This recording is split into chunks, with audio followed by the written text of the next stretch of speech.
Okay, hello everyone, and welcome to the Hemanth Gangadhar Memorial Quiz Finals. So today's finalists, the top 6 teams from the prelims that we've selected are as follows.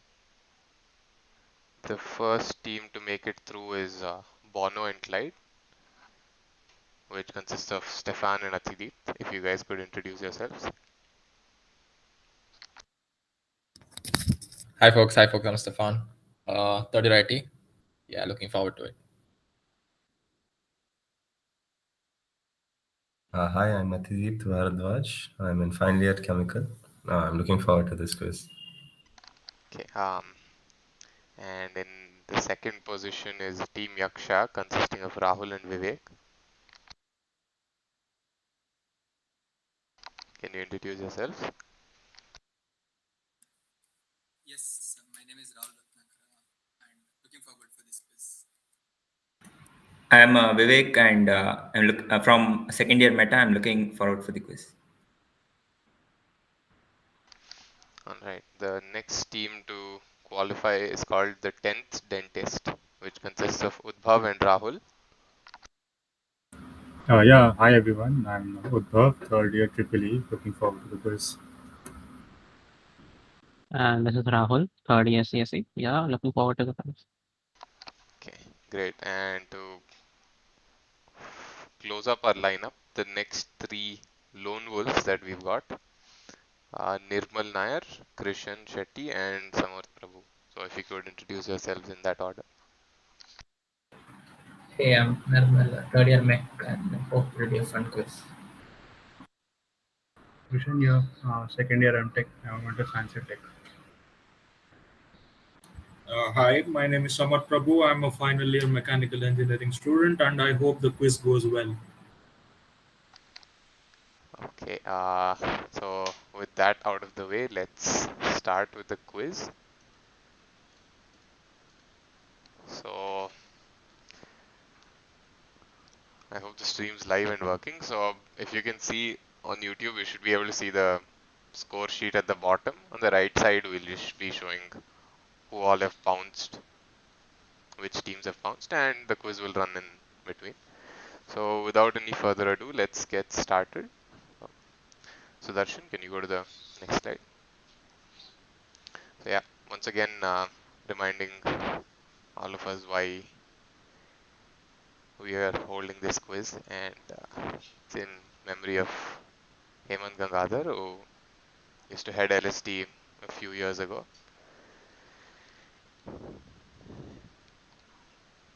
Who unfortunately left us due to a road accident. And ever since we've been conducting this quiz, which is like the first big quiz of the academic year in his name. So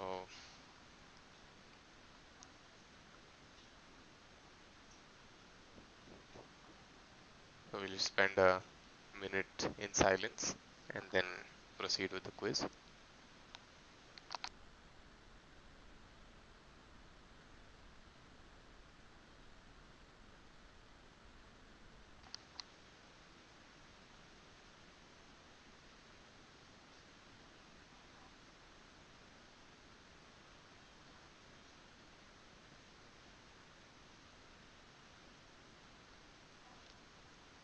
So yeah, thank you everyone. And all our prayers are with Hemanth and his family. So with that, we can get started with the finals of Hemanth Gangadhar Memorial Quiz 2021. Can you go to the next slide? Okay, so before we start, it's a fairly simple, straightforward quiz. There's nothing funky about it. 2 written rounds, uh, 2 rounds of IBP. So if any of you have any doubts regarding the round format, please let me know. All your answers will be sent through the software, the website where we're accepting the answers. Right. So for now, Sunena, can you clear the board? Wait, so Anirudh, Yeah. we send in the written round, we send each question one by one, or like I think you mentioned all of them together, Yeah. like So for the one line, written right? rounds, just type in all your answers together and send it through. Okay. Yeah. Okay. So I'll be What's running the IVP? What's IVP again? IVP is Is infinite it bounce confirmed? bounce. Oh, okay. All right. So if there's any doubts with the rules, we'll handle it once that round starts. So to kick off the finals, the first round is a written round. We have 5 questions, and the round is called the power of sports. So think along those lines and try to fit into the theme. Send all your answers together at once towards the end. We'll cycle back through the questions. Another very important instruction is that please don't indulge in any sort of malpractice, and let's keep the quiz fair and fun. For this round, I'd request all of you to keep your hands on camera. Like there's no need for you to type or write anything. Towards the end, once we cycle through, again, that's when you can, start typing out your answers. We'll give you time to do that. All right, so let's go to the first question.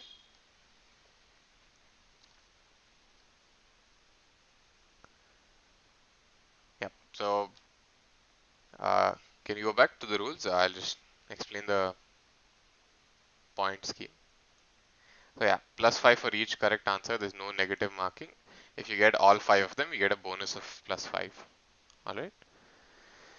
So yeah, let's get started. Here's the first question. The following slide has the picture of the statue of a famous bodybuilder that is situated in Columbus, Ohio.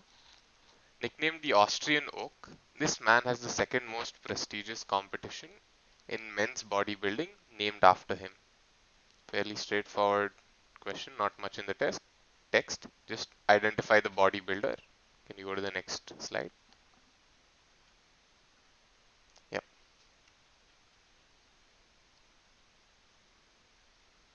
So take a look at the image, and obviously some parts of the image have been blanked out.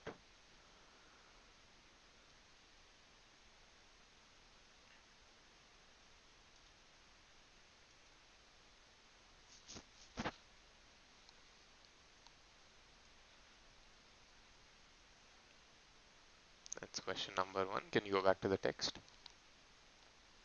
Yep. So again, statue of a very famous bodybuilder in Columbus, Ohio, nicknamed the Austrian Oak. He has the second most prestigious competition in men's bodybuilding named after him. Okay, moving on to the next question.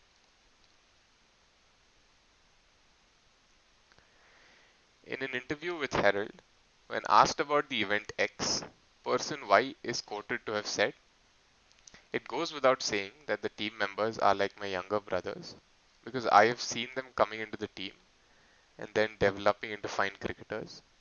I take pride in their performance. They're all such great players, and like a teacher, I feel proud.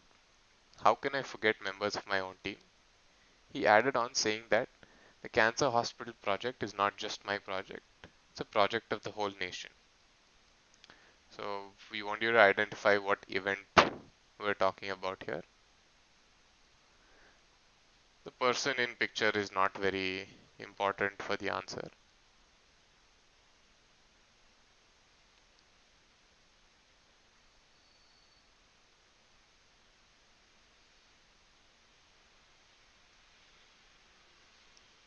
So moving on to question 3.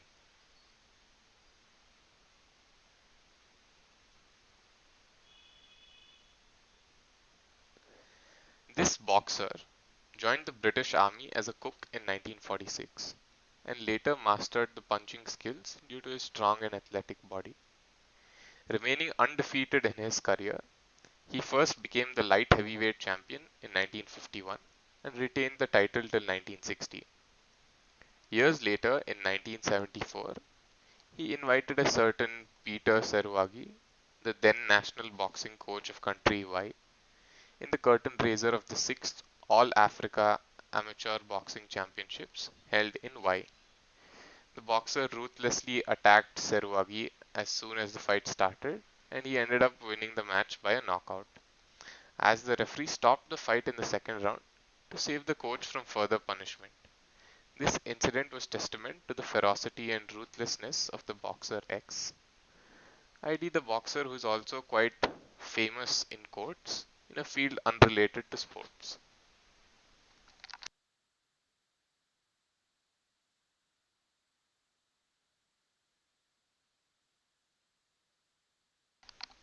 So Like in that field unrelated to sports, is he also known for like the ferocity and yeah, ruthlessness? yeah, And... yeah. So which is why this Okay. incident served as a testament to him being that.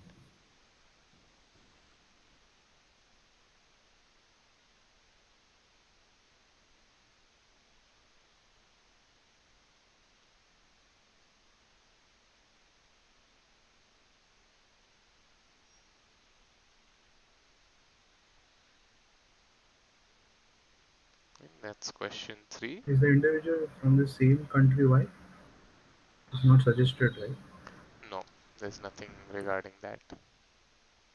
It's just been blanked out to, you know, not give away the answer straight away. Right? Moving on to question 4.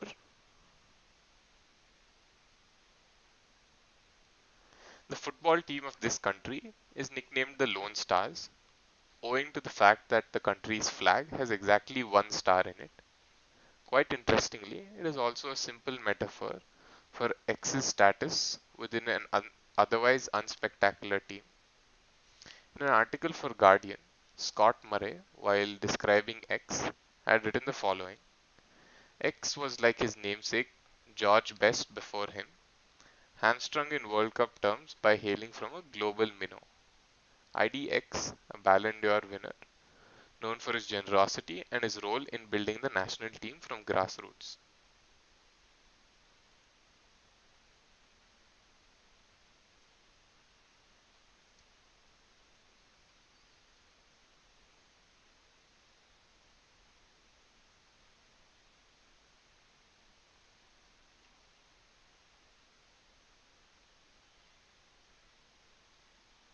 That's question 4. Moving to question 5. Following is an excerpt from a speech made in the Constituent Assembly by a very famous sportsperson from Jharkhand. As an Adivasi, I am not expected to understand the legal intricacies of the resolution, but my common sense tells me that every one of us should march in that road to freedom and fight together. Sir, if there is any group of Indian people that has been shabbily treated, it is my people. They have been disgracefully treated, neglected for the last 6,000 years. The history of the Indus Valley civilization, a child of which I am, it is the newcomers who have driven away my people from the Indus Valley to the jungle fastness. The whole history of my people is one of continuous exploitation and dispossession by the non-aboriginals in India, punctuated by rebellions and disorder, and yet I take Pandit Jawaharlal Nehru at his word. Who is this sports person, or what is his contribution to the world of sports in India?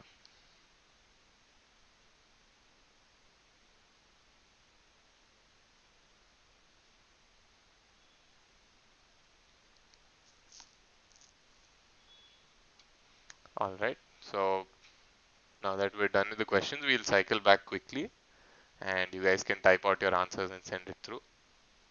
So can you go back to question 1? Yep. Question 1 is famous bodybuilder situated in Columbus, Ohio, nicknamed the Austrian Oak. A very prestigious competition in men's bodybuilding is named after him. Can you go to the image? Yeah. So that's his image. Some parts of the image have been blanked out for obvious reasons. Next question. So it's an event, it's an interview with the Herald where we're talking about an event and a person, X and Y. Let's talk about how his team members, his cricket team members, are like brothers, and they have started cancer hospital project. So what event are we talking about here? Question 3. We're talking about a British Army boxer who was known to be very ruthless and ferocious. But we know him for a very different reason and not for being a boxer. So that's question 3. Moving on to question 4. We're talking about a football team from a country which is nicknamed the Lone Stars, and the country's flag has only one star in it. The Ballon d'Or winner who is known for his generosity and his role in building the national team from grassroots. Think about great footballers who probably aren't backed by their team, their national teams as well. So last question of the first round, question 5. Talking about someone from Jharkhand who is an Adivasi and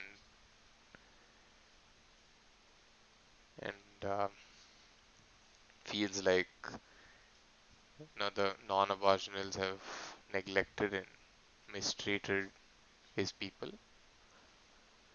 So picking up from the clues and what region he hails from, can try and guess who the sports person is or what he contributed to the world of Indian sports. With that, we come to an end to this round. So all of you, please send in your answers, and once your answers are sent in, we'll go ahead with the round. So Sunaina, are any teams left to submit the answers? I've got 5, 6, and 3, and 4. Okay. And 1. Just 2 is left. Missing 2. Okay, yeah, 2 is here too. Alright, so since everyone has sent the answers, we can move ahead to the answers. If you guys want to try them, you can unmute yourselves. So question 1. Arnold. Alright, so I think I heard the answer. What is the answer for this? Arnold Schwarzenegger. Yep. So that will fetch you 5 points. That is 5 points for Arnold Schwarzenegger. The second question.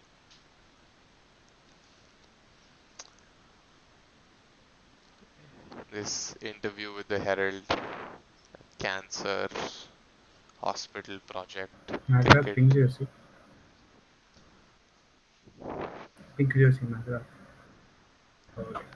Australia, pink jersey. Okay, let's go to the answer.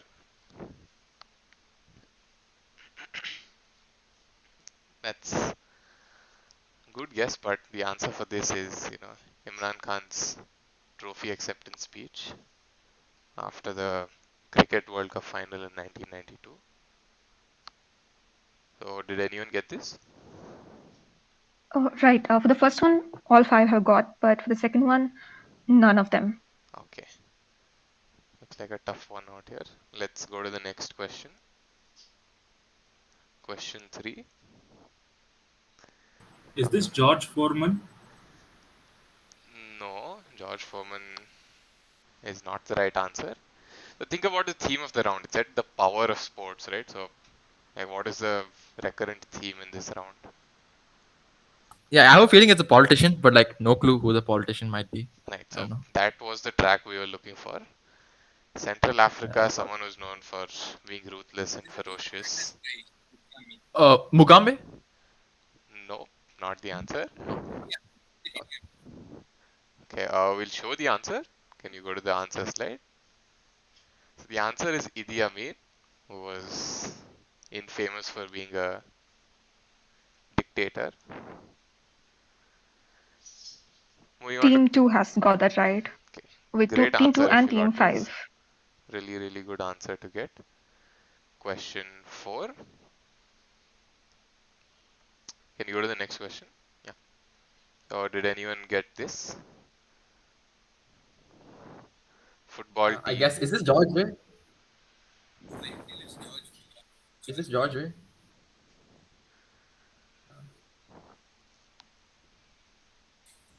George Way from where? And like what would the country be? I forgot the country. I know he became the president and all that. I don't know Right. I forgot the country, Right. but I know So, he became the president and all that. alright. So I think one of you is trying to give the answer. I can't hear you. You're not clear enough. Yeah, Slovenia, right? Slovenia. No, Slovenia is not the country. George Way is the right answer.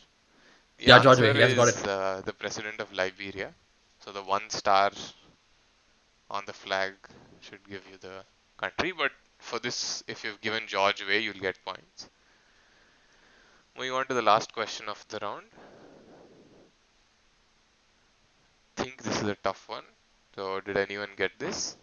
Did you get the name of the sports person or what This is he did? Jaipal Singh Munda. It's Okay. Dhyan Chand. By any chances? Dhyan Chand was Okay. Dhyan Chand is not the right answer. Jaipal Singh Munda is absolutely right. Great answer there. He was the person who captained the Indian hockey team when they won the gold medal in 1928 at the Olympics. So, yeah. So, I think Anirudh is just tallying up the scores. So, 5 points for each question which is answered right. If they've got all 5 right, you can just give them a +5 in one of the questions.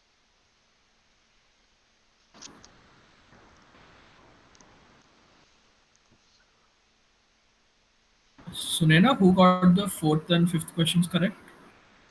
Okay, I'll just run through it again Yeah. and correct me if I'm wrong. The first question, all 5 teams have gotten right.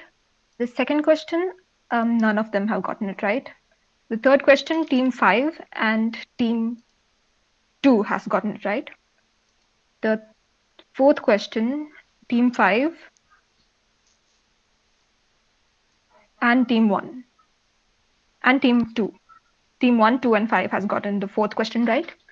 The fifth question, team 5 and yep, just team 5. Okay. Okay. Alright, I think we have the score. So I think team 1 is on 10, team 2 is on 15, team 3 is on 5, team 4 is on 5 as well, team 6 on 20 and team 7 on 5. So early days. Let's head into the first set of tries. So can you go to the next slide, Sudarshan? Alright, so this is just going to be a straight normal clockwise infinite bounce and pounce. So are all of you familiar with bounce and pounce? Should I explain the rules?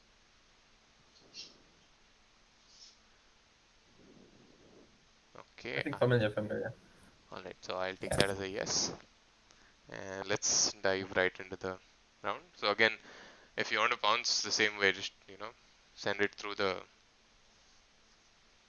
buzzer. First question on your screen. X was a takeout restaurant in the US that served only ethnic foods from certain countries.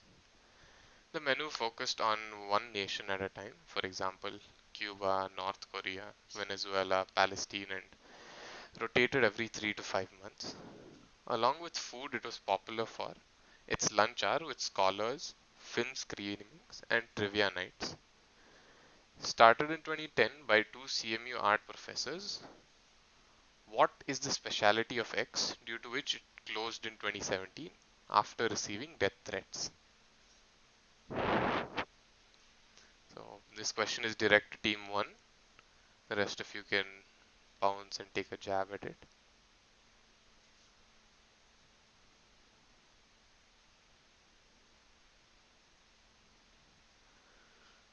So take a look at,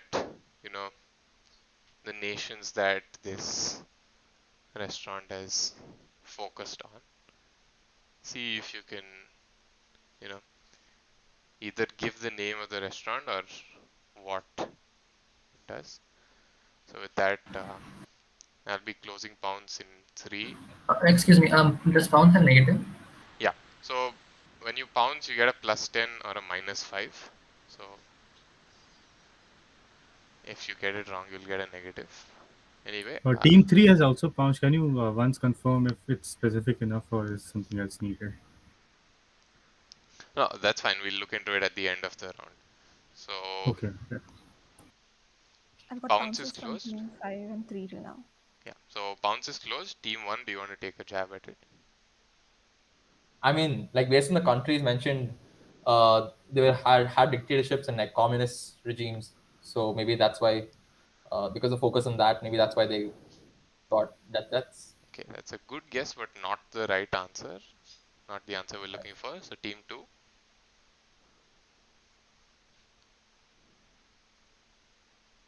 I think it's the restaurant owned by Syrian refugees or something, or family of Syrian refugees or something. Alright, another good guess, but unfortunately it's wrong. Team 3 pounced, so team 4. I'll pass. Team 4 is passing. Team 5 also pounced. Team 6. Did they serve American food? Because all of these countries are dictatorships, as like a statement against America's dictatorship. Because 2017 is Trump's rules or something like that.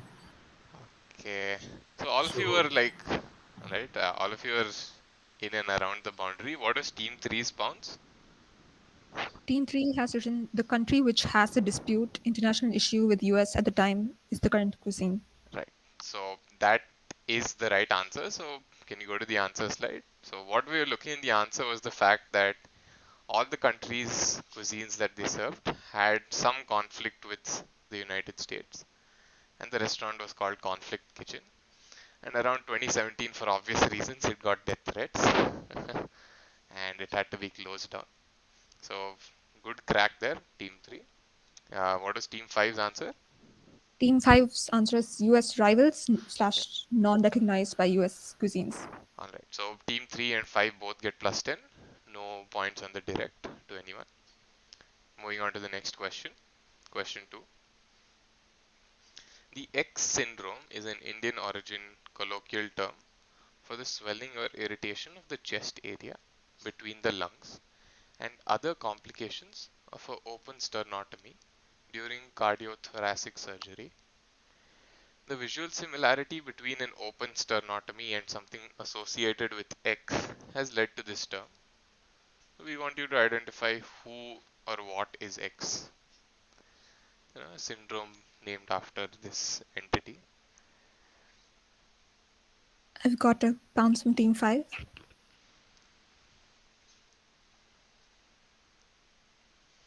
Okay. Fairly small, simple question. Compact one. So I'll be closing pounds in 3.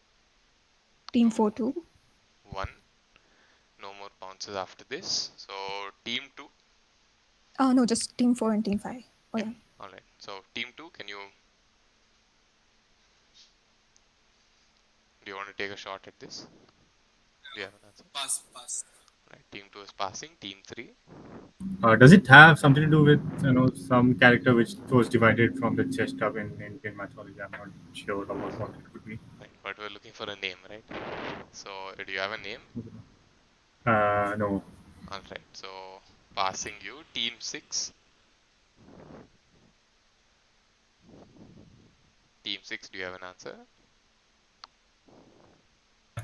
hello, can you hear me? Yeah. Is it the Hanuman syndrome or something? And why would it be Like the Hanuman Hanuman syndrome? opened it. Because Hanuman opened his heart to Rama and all that. Yeah, so that will fetch you plus 10. Good answer there. So the answer to this is Hanuman syndrome, because in an open sternotomy, the chest cavity or the area is opened up, just like Hanuman opened it to show that Ram and Sita are in his heart. So good answer there. So team 4 and 5, what were the answers? Both of them have written Hanuman syndrome, and Team 5 has also additionally mentioned dripping open heart. All right, great. So teams 4, 5, and 6 get plus 10 in this round. Moving on to question number 3. In the 1960s, companies began selling steel plates coated with green porcelain-based enamel instead of the traditional X. These new products were lighter and less fragile and hence more durable. They were also easier to use. The green porcelain enamel left less of a glare and also was a nicer color. However, even though the color has changed, the product is still called by its original name. We want you to identify a product. Who is this direct to? So this is direct to team 1, because team 6 answered. Okay, okay.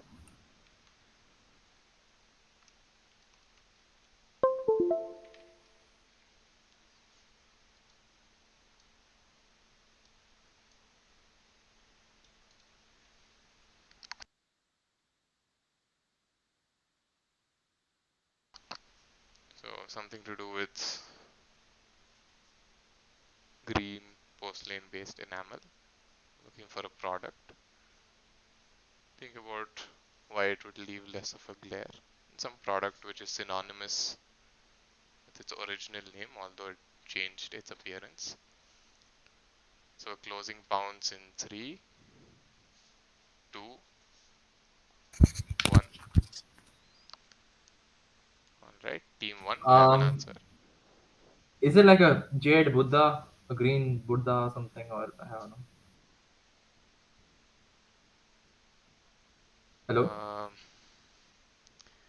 Okay, that's not the right answer. Team 2. Team 2 has bounced. Team 2 has bounced. Team 3. No, we would like to pass. No idea. Alright, team 4. I pass, no idea. Team 5.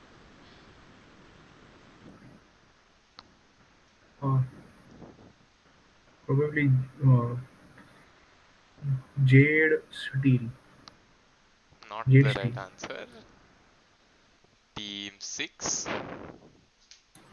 Are we talking of something like dishes, like say porcelain based instead of? Alright, I have no so idea. Crockery. yeah, that's not the right answer.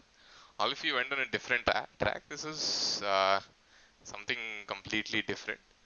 So there's something in the past that had a lot of glare, which didn't really help the cause that it set out, and it was also a nicer color. So what things that changed from the original color to green but are still called by the old name? So can you go to the answer, Sudarshan? So yeah, so this is a very not trivial fact about the green boards that you see these days. Although Nice blackboards question. went from being black to green, they're still called blackboards because it's synonymous with that color. The green color was introduced to reduce glare and make it slightly more appealing to the eye. But people didn't catch on to the green board name and it remained as blackboard. Alright. Moving on to Team question 4. Team 2 got the bounce right. Alright, so plus 10 to team 2. Nobody else gets it on the direct. Question 4.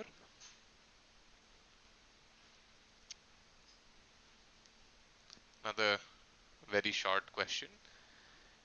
Reuniclus is a psychic type Pokemon introduced in Generation 5. It has a strong resemblance to an X due to the larger size of its ears, mouth, and hands. Looking at the name, the image, and the description about its ears, mouth, and hands, identify what X is. It's a single word.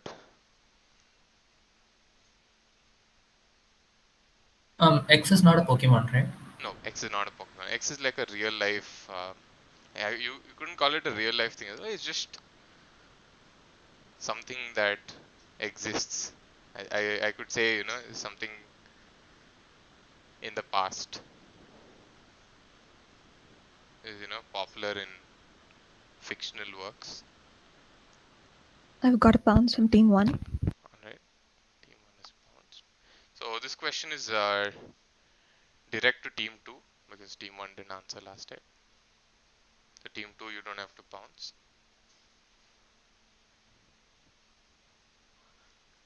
Yeah. So I'll be closing pounds in 5, 4, 3, 2, 1. Team 2, do you have an answer? Is it a cactus? Cactus is a good guess, but I said it's something fictional. So that's not the right answer. Team 3.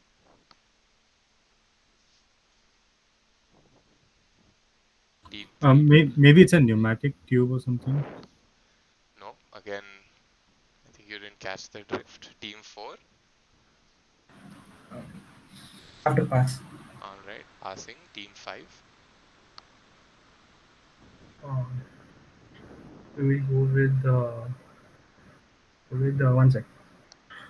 This Sasquatch or something. A No, Bigfoot or a Sasquatch. that is not the answer. Team 6, do you have an answer?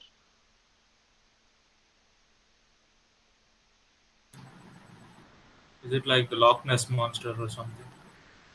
Okay, I'd say you're on the right track, but no, Loch Ness monster is not the right thing. Team 1, finally. They had bounced. Team 1 is bounced. Alright.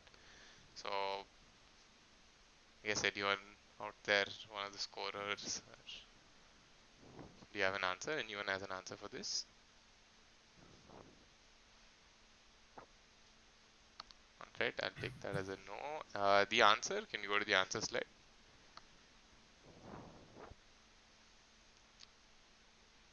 Yeah, so the answer is a homunculus.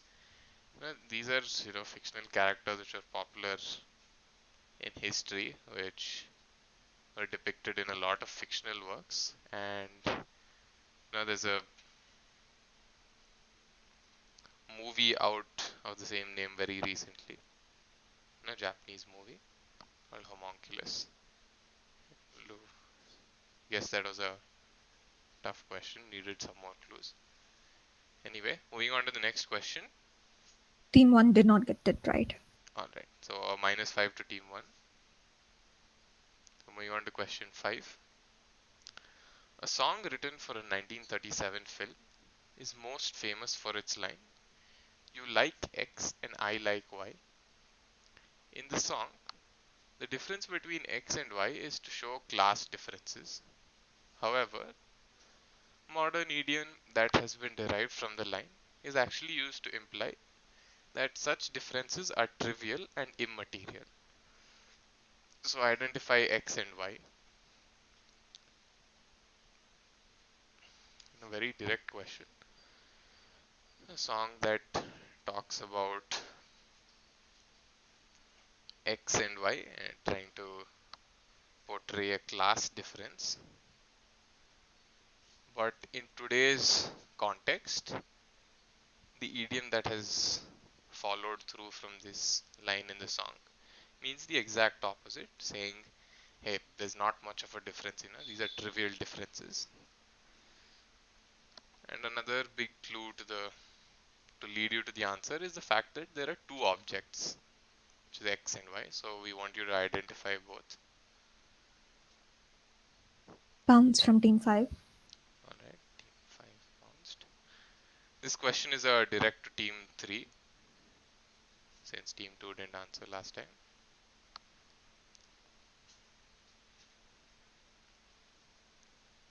Closing pounds in 3, 2, 1. Team 3, do you have an answer? We're not sure. Maybe it's something to do with green tea and like regular tea or something. Okay. That's not the answer. Team 4.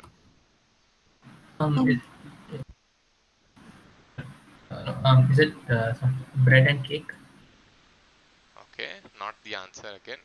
Team I would 5. like to mention that Team 2 tried to pounce right after you said the pounce was closed. No.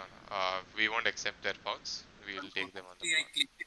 The pounce was about to be closed. Like when you said 1, I clicked it. I think it's the delay. Fine. So we'll take it now.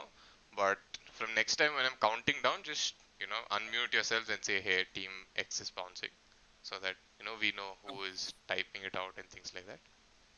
All right. So we got bounce from Team 2 and 5. All right. So Team 3 tried, Team 4 also tried, Team 6. Is it like tomatoes and tomatoes, like how the word is pronounced implies a class difference? Absolutely right. Great answer there. The answer we were looking for is like X is a potato, potato, or tomato, tomato. So that will fetch you a plus 10. Good answer there. And like Samarth explained, earlier it used to, signify a lack of knowledge in, how to pronounce the word right. But today it means the exact opposite. Saying, hey, who cares about how it's pronounced? So good answer there. What did team 2 and 5 pounds on?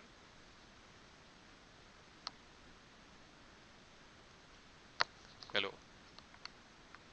Team 2's answer was right, tomato and tomato, but Team 5's answer was apples and oranges. Alright. Apples and oranges would have been the other guess that I was thinking of. Alright, so plus 10 to team 2 and minus 5 to team 5. Moving on to the next question. Question 6. In 1967, Singaporeans experienced a mass fear that something will shrink and eventually disappear. They used rubber bands, chopsticks, clamps and clothes pegs to prevent such activity. In October and November, Singapore's General Hospital treated a total of 454 people who were facing this fear. At the peak of the outbreak, 97 people sought medical intervention in a single day. So, what was their fear about? So I'd say,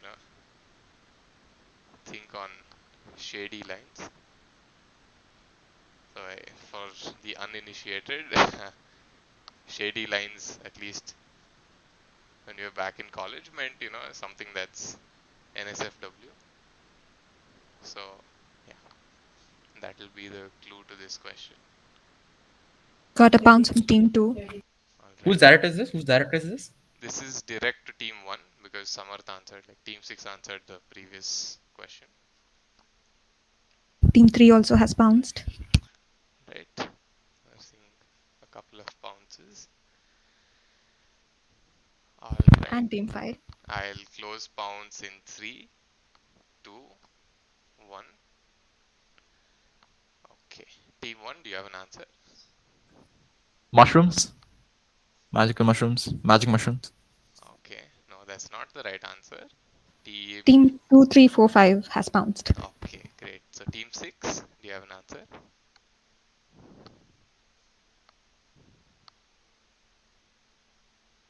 Team 6, Samarth?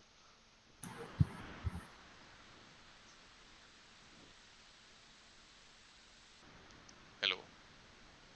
Is Samarth here? Yeah. So mass fear that something will shrink and eventually disappear. So is it? Are they talking of nipples? Okay, I'd say you're on the right track, but not the answer. Okay. So what did the teams pounce on? Can we go to the answer, Sudarshan? Alright, so the answer to this is the fact that, the men feared that their genitalia would shrink and eventually fall off. So All the pounces teams have gotten right. Okay. Yes, yeah, easy question out here. Good job on that. So plus 10 to 2, 3, 4 and 5 on cracking that one.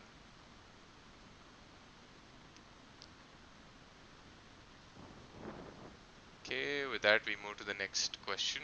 This one is direct to team 2 because team 1 didn't answer. Question 7.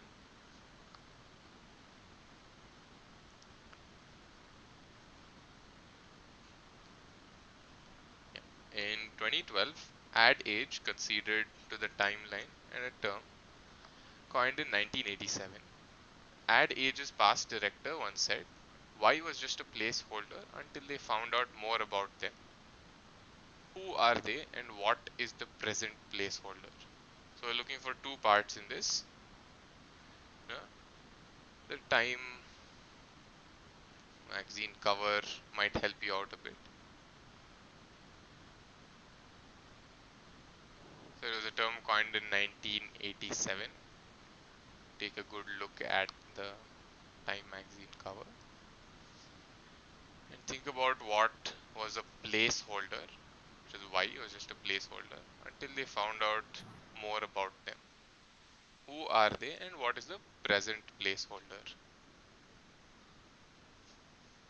So you want both parts if you're bouncing, and yeah. So if you're bouncing, please also mention which is the old placeholder and which is the present placeholder. And same follows through for bounce, otherwise we won't be handing out points.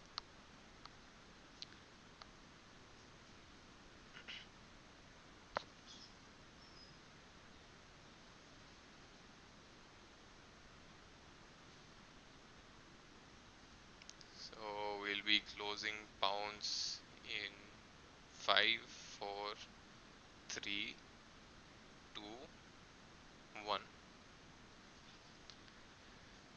There have been no bounces. Okay. Team 2, do you have an answer? So is it millennials? Okay. What is it? Which is like, is it the present placeholder? Is it the old placeholder? The generation X or something. I guess wait, the previous one. Millennials are the future or present? It's millennials and it's present. Wait. Yeah. Okay, so is The that your answer is final answer? millennials. Is the millennials. Okay, fine. Passing to team 3. Is it millennials? I mean, the present placeholder is millennials, and earlier they put Gen X or something. Okay, passing to team 4. Millennials and baby boomers. Passing to the next team. So now they are called Gen Z. Previously they used to be called millennials. And that is the right answer. So previously what would be called millennials are now called Gen Z, which is a new placeholder that gets you full points. So a lot of you are on the right track but couldn't figure out which placeholder fit where. So back in 1987, when it was coined, it was all the people that were born around the advent of the new millennium. But soon they realized that they don't know much about the millennials themselves, and then it became Gen Z. So good answer there by team 5. Moving on to the last question of this round. Direct to team 6. Question 8 on your screen. This phrase originated from the Bible and it referred to the eternal torment of hell that awaited sinners. It became more popular in the 1930s and was used to express a belief that someone would have to work with no break for a while. Its current usage is, however, somewhat tongue-in-cheek and humorous and implies that a person will have to work hard as a result of their sins, even though the immorality is never implied. So we're looking for a phrase that originates from the Bible, refers to the eternal torment of hell, and has something to do with, incessantly working without a break.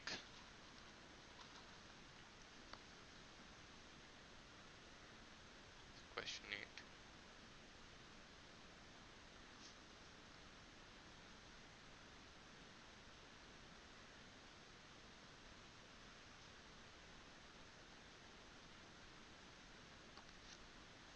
Talking about a phrase from the Bible dealing with hell and how someone would have to work with no break. Right, closing bounce in 3, 2, 1. Has anyone bounced? Only team 2. Okay, only team 2 has bounced. So direct to team 6. Team 6. Do you want to answer? Is it damnation? Is it damnation? Okay. It's a good guess, but not the answer. We are looking for a phrase and not a single word. Team 1. Something work till your bones break or something.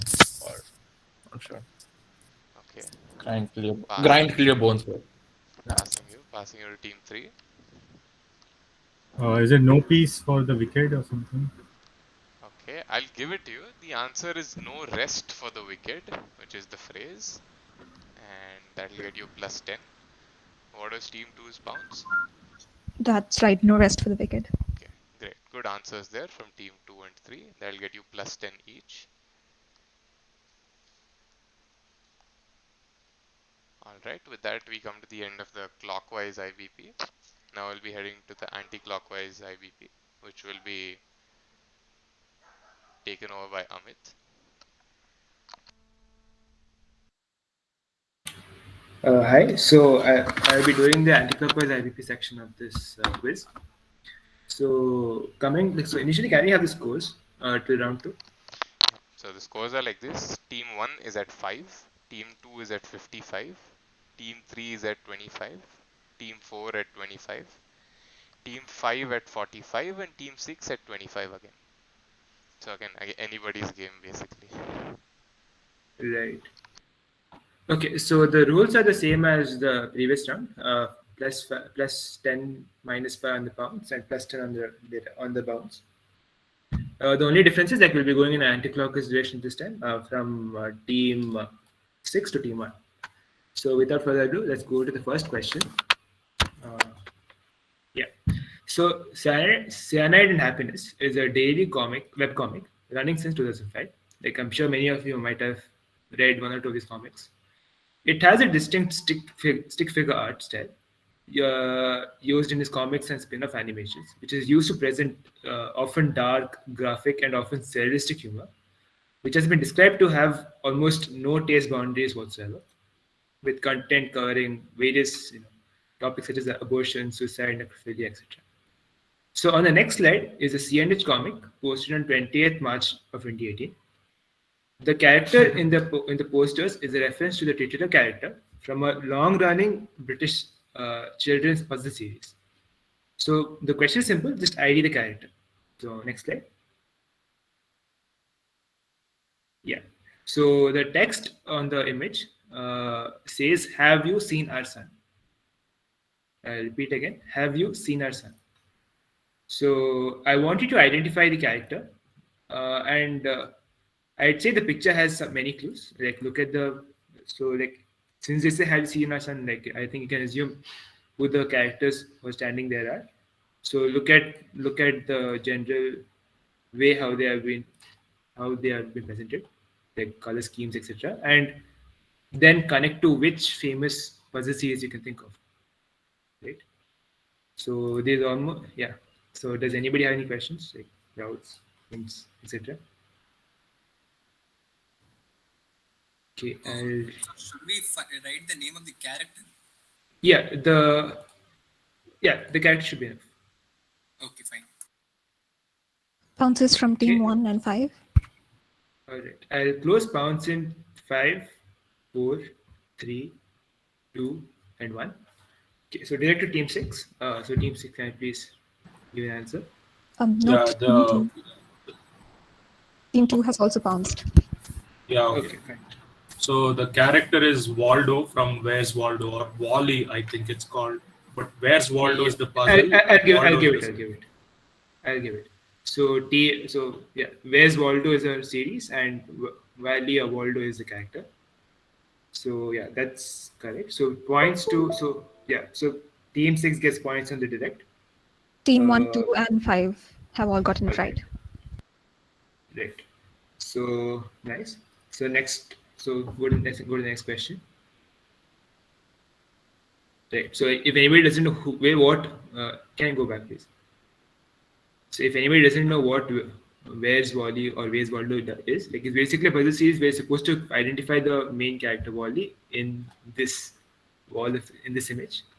So yeah, it's a fun pastime apparently, but I'm not sure about it. Anyway, next question. So question 2. William Fatty Foulkes was a goalkeeper in the early 1900s who played for a number of clubs, including the likes of Sheffield United, Chelsea, Brentford, etc. He was nicknamed so due to the width and girth of his body, Like he had a height of 6 feet 2, and in an era where the average height was like 5'6" and all, he was a huge beast. And he weighed around 150 kilos. In his prime, he was one of the best goalkeepers in England, with his services being highly sought after. So, understandably so, this man is a figure of various legends and stories. For one match, he was said to have come wearing a shirt, the same color as opposition player. The shirt was of the same color as opposition players. So, with there nobody who he could have swapped shirts with because of his, aforementioned width and girth, he elected to wear a long white cloth and wrap it along himself like a toga. So the match ended with victory, with Fatty not being troubled at all at goal. So this led to a now common phrase used for a certain type of result to a game. So just give me the phrase. So direct to team 5 in this question. Yeah. So since it was a long question, I'll close bounce early. So I'll close it in 3, 2, and 1. So anybody bounced? Just 6. Right. So team 5, can you please give the answer? Clean sheet. Right. Perfect answer. This is the origin of the term clean sheet. So plus 10 to team 5. And to team 6. Right. And to team 6. So let's go to the third question. So in the year 1986, fresh off the ouster of Steve Jobs as the CEO of Apple Computers, the new CEO, John Scully, decided it was time to expand into other ventures other than tech. So this led to the production of a variety of Apple branded products, such as sweaters, coffee mugs, towels, etc., under the name of Apple Collection. So this was a colossal failure with less than 300 orders estimated to have been sold. However, the Apple Collection was the first time in which the company released a product X, with its next iteration being sold decades later, like maybe 20-30 years later, but under the same brand name. However, this predecessor wasn't even acknowledged during the launch of the new one. So just give me X. So I'd like to say that the old product, the Apple Collection Wala product, and the new one have both the same name, which is X. So just give me X. Whose that is this? Direct to team 4. So I'll close pounds in 3, 2, and 1. So who are I pounced? 3 and 1. Right. So direct to team 4. We have team now. Is it the iPad series? No. Team 2. Team 2. Pass. Right. Team 1 has pounced, right? Yes. Yeah. Okay. So team 6. Is it the iWatch? No. Is it the iWatch, Apple Watch or something? The Apple Watch is correct. I'm looking for a specific Apple Watch. So yeah. So team 6 gets points. So team, yeah. And did anybody get it on the pounds? Yes, both of them. Team 1 and 3. Right. So team 1 and team 3 have got plus 10. Okay, so it's called the Apple Watch. Yeah, the Apple Watch, exactly. So I was looking for the Apple Watch because that's what it's called in both cases. So do I get direct points? Like yes, you do. Since you said Apple Watch, I'll give it to you. So next question.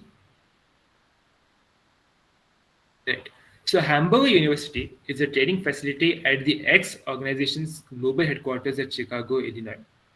It instructs high-potential restaurant managers, mid-managers, and owner-operators in restaurant management. So more than 5,000 students attend this university every year, and it has over 275,000 alumni. So just give me in which organization's global headquarters does Hamburger University lie? It's a small, simple question, like not too much complexity to it. So yeah, so just give me X. Does anybody have any doubts or anything? I'm assuming not. So I'll close pounds in 3, 2, and 1. So last time the answer was said by team 6, I guess. So I think direct to team 5. Go with McDonald's. So yeah, team 5. Can I please repeat? McDonald's as the OD. Right, perfect. So 10 points to team 5. Did anybody pounce, Sunena? Team 2, 4, 6, and 3, and all of them have gotten it right. Oh, please. So team 2, team 3, team 6, and team 4. That's it. 4. All right. All right. So everybody except team 1 gets plus 10 on that question. So next question. Right. So if any man do pick or steal any lead or ore to the value of 13 pence, the lord or his officers may arrest all the lead or ore with his grooves and workers, and forfeit it, and shall take the person that had so offended, and bring him where his house or his workplace is, and all of his tools and instruments are, and put him in his house or workplace, and burn it all together with him inside, or banish him. So what I said was century old, or like 1.5 century old law on the Mendip miners, and this is the item 6 on that law. There's a bit of context. Mendip is basically like south of Bristol in the UK. So this was a law concerning the miners of Mendip. So this law is said to be the origin of a very common phrase. So just give me the phrase. Yeah. So basically, like if I was to simplify this statement, basically says if any person steals any lead or ore to the value of 13 pence, the lord concerning may take the lead and put the person who did this who did this offense, and put him in his house and burn him along with it, and throw him away, and banish him. So yeah, which phrase is it? I'll close bounds in 3, 2, and 1. So direct to team 4. Bounce has been from team 2 and 4. Team 2. Oh, it was direct to team 4. Yeah, direct to team 4. So please retract the bounds of team 4, and yeah. Is it what, like, so after police apprehends a suspect, they read out a list of rights? Is it that? No, it's not the Miranda rights. It's not the Miranda rights. That's a different funda, but anyway, nice try. Team 3. Is it you're fired? Perfect. So the answer is basically you're fired. So as you can see, the question says burn it all together with him inside. So that's how it means that you're fired. So yeah, so team 3 and team 2 has gotten it right. Team 2. Right. So team 2 and team 3 get plus 10. So next question. Right. So blank 3, 3, 4, 2, 3. So like there are 5 blanks with the 3, 3 being the length of the word each. Women Poet Saints of the Bhakti Movement is a 2019 book by Sandhya Mulchandani, which delves deep into the historical accounts of the women Bhakti saints. It details how, through the centuries of patriarchy, women have found innovative ways of personal expression, often seeing the Lord as a lover, friend, husband, or even son. The book also links this newfound path of self-expression to how the Bhakti movement eventually became a pan-India event. So the blanked out part of the title of this book is a English phrase which seems quite apt considering the subject matter of the book. So just give me the phrase. So it's a 5-word phrase. 3, 3, 4, 2, 3. For as a hint, like I read the first paragraph and see what it details specifically, and think of what apt phrases could relate to that description, right? So I hope this will be a tough one. So let's see. I close pounds in 3, 2, and 1. Did anybody pounds? 2 and 4. 2 and 4. Right. So team 3 got it right on the last time. So team 2's pounds, I think they'll have to retract the pounds. So team 2, I want to do that. So it's for the love of God. Perfect. So the answer is for the love of God. I mean, in the description they've said how women saw the God as a lover, etc. So for the love of God, perfect answer. Team 4. Team 4 got it right. Right. So team 4 gets plus 10. Next question. Right. So X is a malware which infects IoT devices running on ARC processors, turning them into a network of remotely connected bots. Right. And this botnet is then used to engineer DDoS attacks on a target organizational website. In a chat with Robert Coelho, Barazja, the co-author of the X malware, said that the name of the malware was inspired from a 2011 anime called XY. So I will not accept the name of the malware on the pounds. I need the anime XY. However, I will give part points for X on the bounds. So simple question. Give me the anime XY. I close pounds in 3, 2, and 1. Yeah, did anybody pounce? Found some team 4 and team 2, but team 2 was quite late. Okay, as long as they pounced within the time, it's fine. Right? They pounced within time, right? Yeah, right on time. Wait. Did one pounce? No, no Okay. pounds on Okay, sir. 1.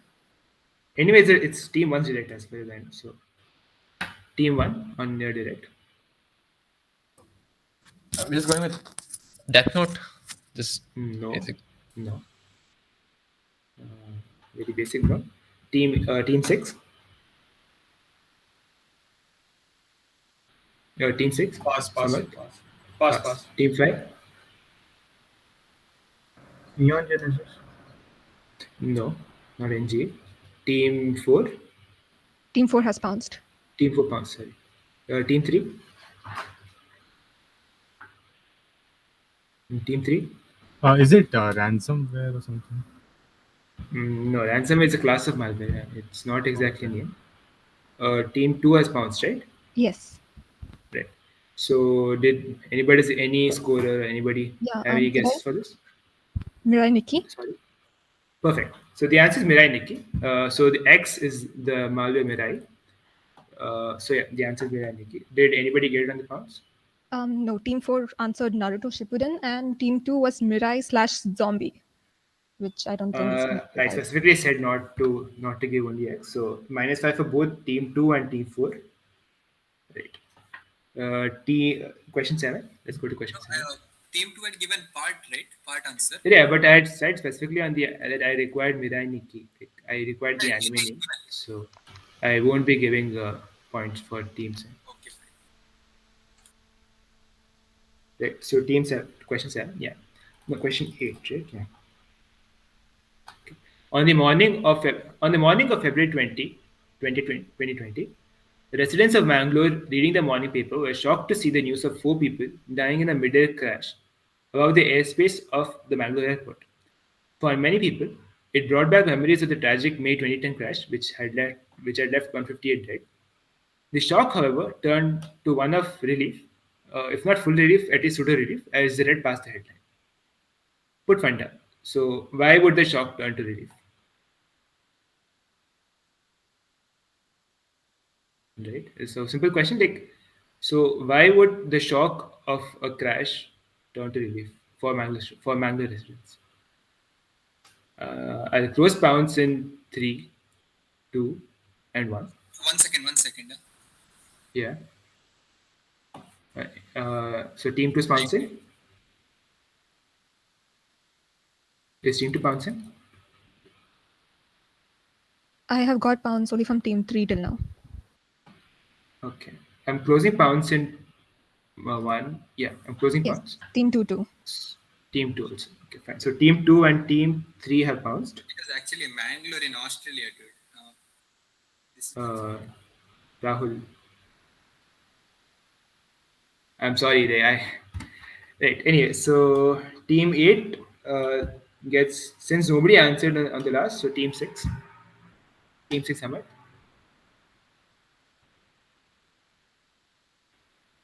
Team 6. Yeah, it was the twin sister city of Mangalore in Australia. Right. So basically,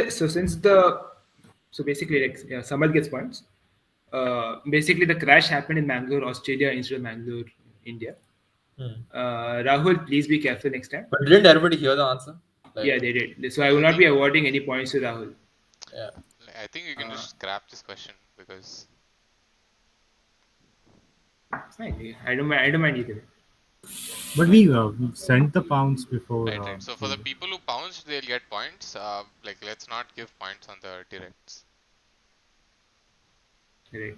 Team 3 got the But pounds yeah. right earlier. All right. Yeah. So Cool, then. points only to Team 3. Team 2 and Team 6 not getting any points. Right. So yeah, that is the end of my round. The next round will be the endonym round, which will be held by Akash, I think. So yeah. Yeah, hi, am I audible? Yes, we can hear Yeah, you. great. So Naina, could I have the scores? Yeah, I'll read out the scores. So Ah, team great. 1, Bono and Clyde is at 25. Team 2, Team Yaksha is at 90. Team 3, the 10th dentist is at 65. Team 4, which is Nirmal, is at 40. Team 5, Krishan's team Vatavagul is 75. And Team 6, Samarth Prabhu is at 65. Okay, great. So, could I have the next slide, please? Okay, so a country's endonym is simply what the residents of the country call their country, and it is what comes in the official, designation of that country. So, India's endonym is Bharata or Bharat Desham or Bharat, whatever you want to call it. So, what this round is going to be is I'm going to provide you a country's endonym. Okay. And if upon seeing the endonym, you're able to guess the country, you get 20 points. So there's 6 questions in this round. So that's 120 points up for grabs. So it's still, we could have a underdog winning the quiz. If after I show you the country's endonym, I'll show you a first clue, which is clue 1, and guessing the country's name on clue 1 will give you 10 points. And after that, I will show you clue 2, and guessing the country on clue 2 will give you 5 points. So at any point, if you attempt the question, you cannot attempt it on easier clues. So if you, for instance, if you attempt it on me showing you the country's endonym, but you're wrong, you cannot attempt the answer on clue 1 or clue 2, even if you know the answer. So I think that is something you guys will have to keep in mind. Are there any questions? Are there any negs at any point? No, there are no negs at any point. Okay. Is there a negatives? No, Rahul. There are no negatives. No negatives. Okay, so then we'll start. I think Krishan is away from keyboard and he's back. So should we send our answers through the Just Buzz thing? Yeah. However the scorers want it. So up to them, either through Just Buzz or Patil. What do you say? Yeah. That's what we've used now. So you just send the Fine, answers through that. Fine. Send through Just Buzz. Okay. So the just Sunana, make sure you don't clear the board at any point in time till the answer is revealed, so that they can't send in two answers. And Sunaina, if they reattempt the question, that is after they've provided a wrong answer, do not consider it. Okay, I think just one answer is possible for them. One per round. Okay, so can I have the next slide? Okay, so this country calls itself Hayastan. That is what the people of this country call it. And the name derives from Hayak, who is considered the patriarch of this country. So it's been in the news lately. It's been in the news in 2020. So are there any guesses for which country this is? Can you repeat, what did you suggest? So the country, Hayastan, it's named after its patriarch, who's called Hayak, and it has been in the news lately. It was in the news in 2020, mid 2020, if I'm not wrong. So any guesses? You can buzz your answers to Sunaina. I'll be moving on to the next clue in... Team 2 has guessed. Team 2 has guessed. Okay. So, so Team 2, in the event this is wrong, you do not get to attempt on clue 1 and clue 2. So, could I have clue 1? Okay, so she is considered, you guys all know who she is. She is diaspora of this country. Like, her ethnicity is of this country. So upon attempting the answer on this clue, you will get 10 points.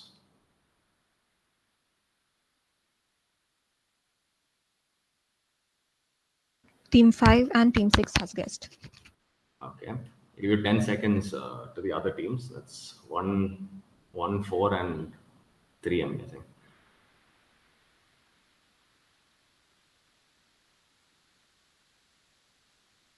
Okay, could I have clue 2?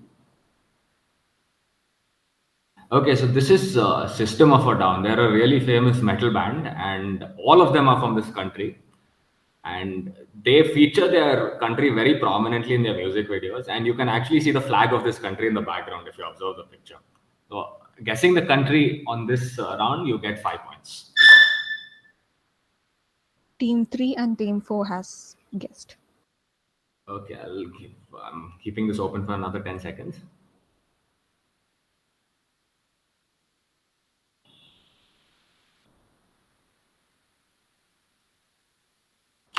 Okay, can I have the answer?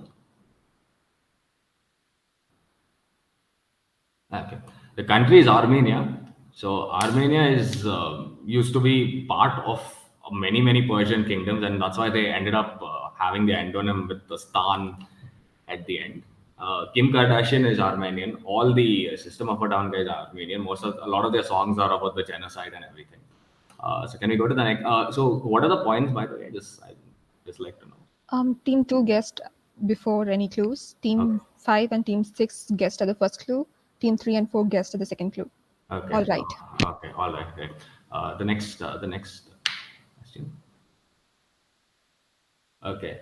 So this country is it's one of the few European countries that does not actually speak an Indo-European language, and they call themselves Magyarország.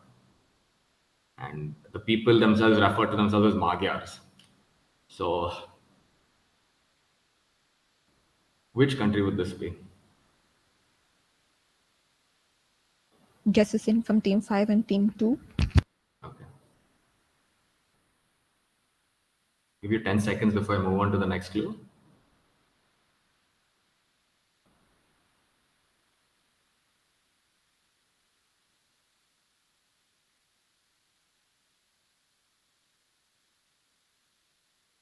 Okay, can I have the next clue?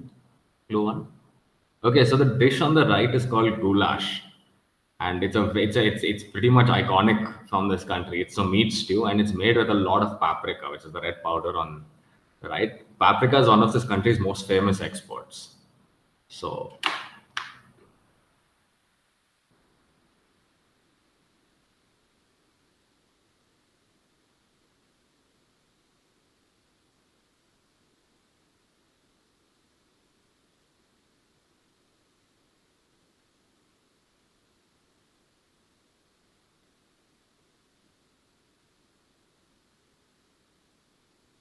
okay, moving on to clue 2. All teams have guessed. All teams have guessed. All teams have guessed on clue 1? Yes. Okay, so clue 2. So this is George Soros. Does anyone else want to actually say their answer out loud as to which country this is? Is it Hungary? Yeah, this country is Hungary. So I'm going to show them the answer. Yeah, so the scores, who all have guessed at what round? Team 5 and 2 got it right before any clues were given. Okay. Team 4, 6, and 3 have gotten it right at the first clue. Team 1 got it wrong. Okay. We'll move on to the third country. Before that, what is clue 2? What is clue 2? That's George Soros. He's like a very famous investor, and all sorts of conspiracies about him. He's Hungarian. Okay. So the third question. Okay, so this country is the endonym is Misr or Masr, depending on which part of the country you're from. And this is a country you guys are all familiar with. It is a rich seat of history, and let's see how many of you guys get this.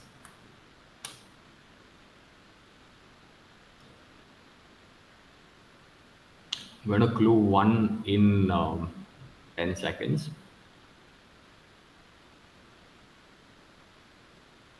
Okay, can I have clue 1? Okay, so this is a very blurry image, but this is the eagle of Saladin. Saladin was a Kurd from what would now be considered Western Iraq, and he established the Ayyubid dynasty. And the Ayyubid dynasty at that point encompassed this country, and because of this country's flag has the eagle of Saladin on it. So, if you can think of a flag which has this particular imagery, you've basically got the country. What dynasty was it again? The Ayyubid dynasty.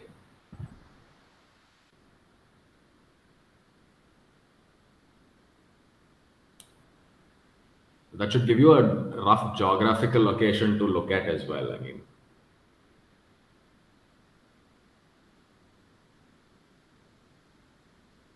I'm going to move on to clue 2 in 10 seconds. Sunaina, has anyone guessed yet? Team 2, 3, and 5 has guessed before the first clue. Okay. None after the first clue. Okay, so show them clue 2. Okay, so this is the name of the country in their particular writing system, and their writing system is one of the most famous, features of the country. So if you know what this writing system is called, you've got the country.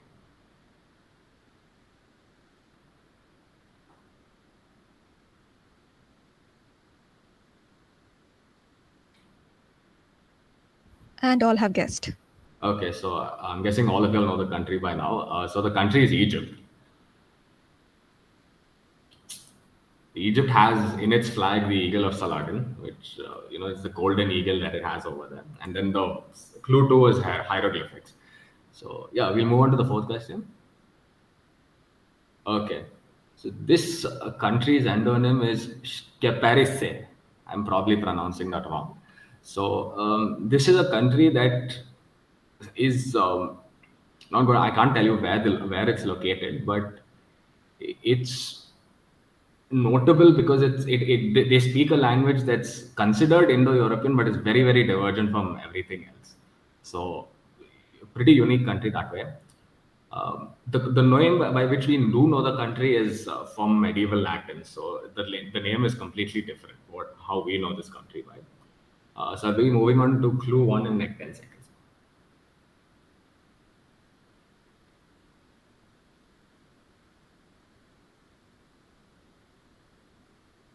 Okay, could I have clue 1?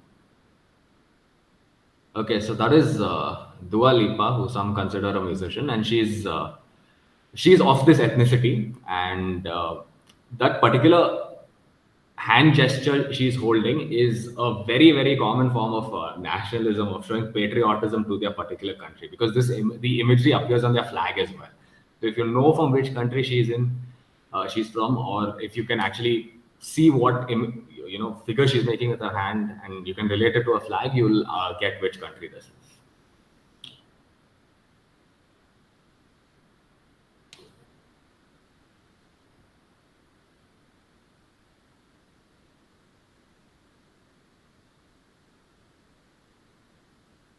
Sunaina, who all have guessed up to now? Team 2 and 5 guessed earlier, and after clue 1, team 6 and 4 have guessed. Okay, so moving on to clue 2. This is Mother Teresa, and she's of this ethnicity. She's not exactly from this country, but she's of this ethnicity. So if you know what ethnicity Mother Teresa is, you will get this country. Team 3 also has guessed. Okay.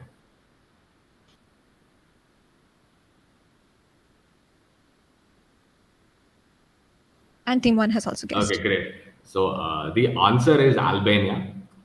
Albania is the medieval Latin word for this country. Skeparise is what they call themselves. And Dua Lipa is Albanian. Okay, so moving on to question 5. Could I just say who got it right? Yeah. Tell me. Team 2 and 5 got it right without any clues. Team Okay. 6 and 4 got it right after the first clue. Team 3 got it at the second clue, and team 1 got it wrong. Oh, okay. Team 2 is Christian, right? Yes. No. Team 5 is Christian. Okay, great. Okay, so moving on to question 5. So the endonym of this country is Sakartvelo. And again, this country is also known by its Latinized name. And they have a very unique culture, despite being surrounded by pretty much hostile countries on like every side. They are very proud, prominent country.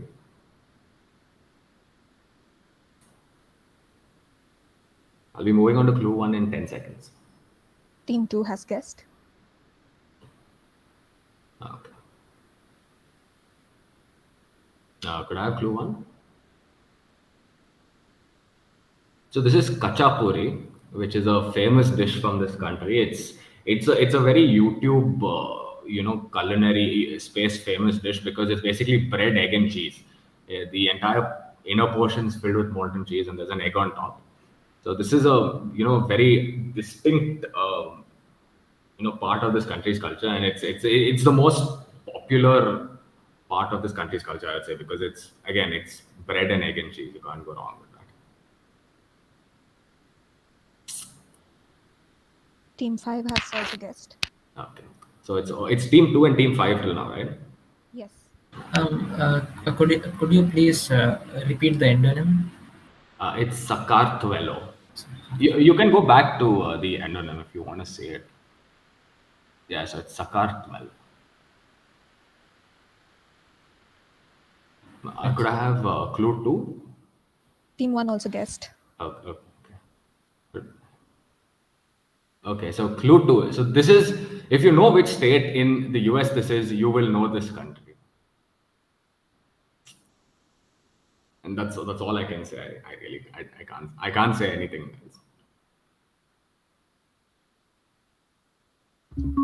And everyone has guessed. Okay, great. So the answer is Georgia.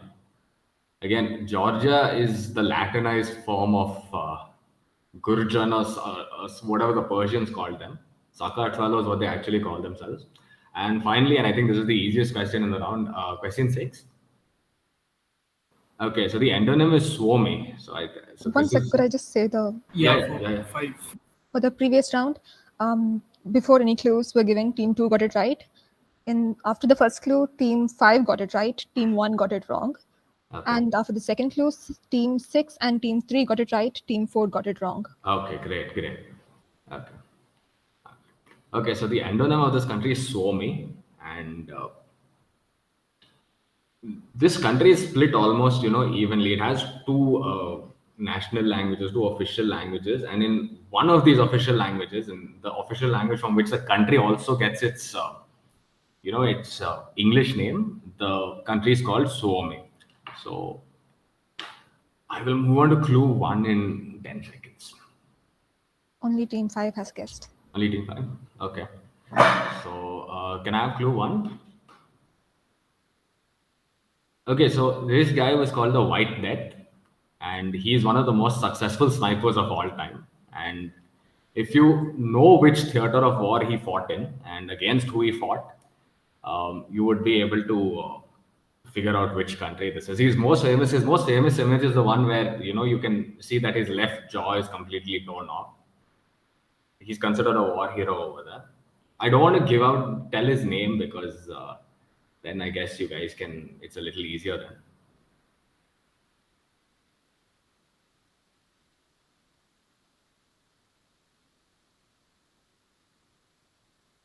Okay, can I have clue 2? So I'm not going to even identify this person. I'm guessing all of y'all should know him. So he is from this country.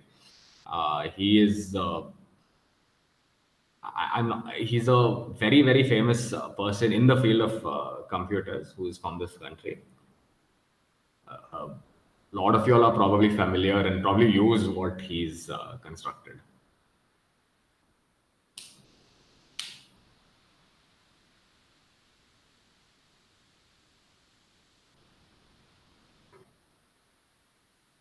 Only Team 1 hasn't guessed. Only Team 1 hasn't Okay, guessed. yeah, they've guessed. They've guessed. Okay, so the answer is Finland. Finland is called Suomi in Finnish. The first guy is Simo Haja. He has like 500. He had 500 plus kills against the Soviets in I think World War I. And the second guy is Linus Torvalds, is the Linux kernel guy. So this brings us to the end of the quiz. And could we have the scores, please? For this round, Team 5 got it right without a clue. Team 2 and 6 got it right at the first clue, and the rest have gotten it wrong. Okay. Alright, I think with that, once he adds the scores, Anirudh, have you added all the scores? Yeah, added everything. Okay, great. So I think with the current scores, the standings are as follows. Team Yaksha, Rahul and Vivek win the quiz with 200 points, followed by Team Vatavagul, which consists of Krishan at 175 points. And sneaking a third place by 5 points is Samarth Prabhu with 115. Missing out on the third place is the 10th dentist, Udbhav and Rahul with 110 points. Followed by Nirmal Nair, who was a lone wolf and scored 70 points. Good job there. And the team closing out the top 6 are Bono and Clyde, which consists of Stefan and Atideep, finishing at 30.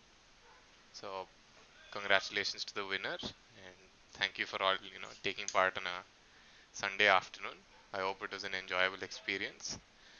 So yeah, Sudarshan, you can head to the next slide, and think we can close out the quiz. So before we close, I'd like to thank Akash, Amit, Pragya, Sai Ritvik, Pramit, and Drishika for contributing to both the prelims and the finals. Another big shout out to Anirudh Prabhakaran, Sunana Sunil, Sudarshan, who helped conduct today's set as well. So with that, we come to an end to this year's edition of Hemanth Gangadhar Memorial Quiz. I hope this kicks off a good year of quizzing for all of us. And see you all guys very soon with our next quiz. Yeah. Thanks everyone. Great set, guys.